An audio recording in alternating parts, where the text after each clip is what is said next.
Amerika'nın Florida ştatı Orlando şəhərində ötküzülgən xalqaralıq yetib turub ştanki götürüş müsabiqəsində Qazaxstanlıq Uyğur tənərkətçi Erkin Eminov altın medalga erişdi.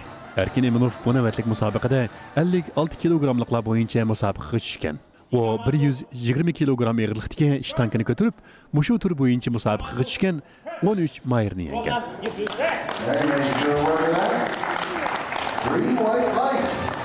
Bu qitim Amerika'da ötküzülgən müsabiqəyə Amerika, Avropa Birliği əlləri, Rusiya və Yaponiya qatarlıq dövlətlərdən gələn 300-dən artıq tənərkətçi qatnaşqan.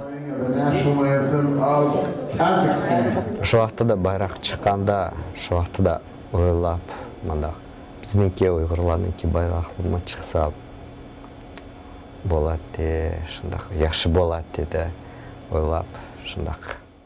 Erkin Eminov Qazaxstanlıq Uyğurlardan olub, o əsli 1959 yılı G'uljida tug'ilgan və şu yılı ailesi bilan birlikdə Qazaxstanğa köçüb chiqqan.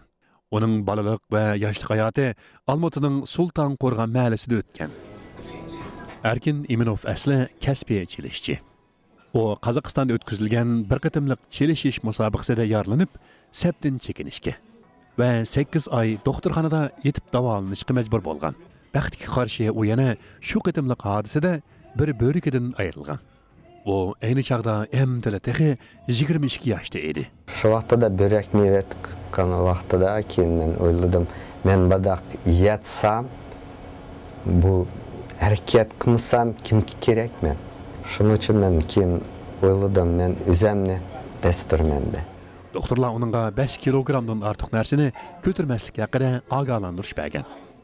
Məğlubiyyət və cərahatlərə tən verməyən Erkin Eminov 1986 yılı bədən güzəlligi, yəni muskul çıxırışını kəsb qılıb tanlagan və şu yılı Qazaxstan boyunca ikinci bolğan. Bu 1997 yılı yetib turub ştanki götürüş türüge köçkən və bu tür boyunca Qazaxstanda 4 qitim rekord yaratqan və 6 qitim çempion bolğan. Erkin Eminovning hayot musabisi və hər xil məğlubiyyətlərə tən verməy, özlüksüz ilgirlash ruhi, natija qazanish yo'lida izlanayotgan har birimizga azroq bo'lsa-mu ilhom berishligisi. Bu programmani Juma tayyorladi.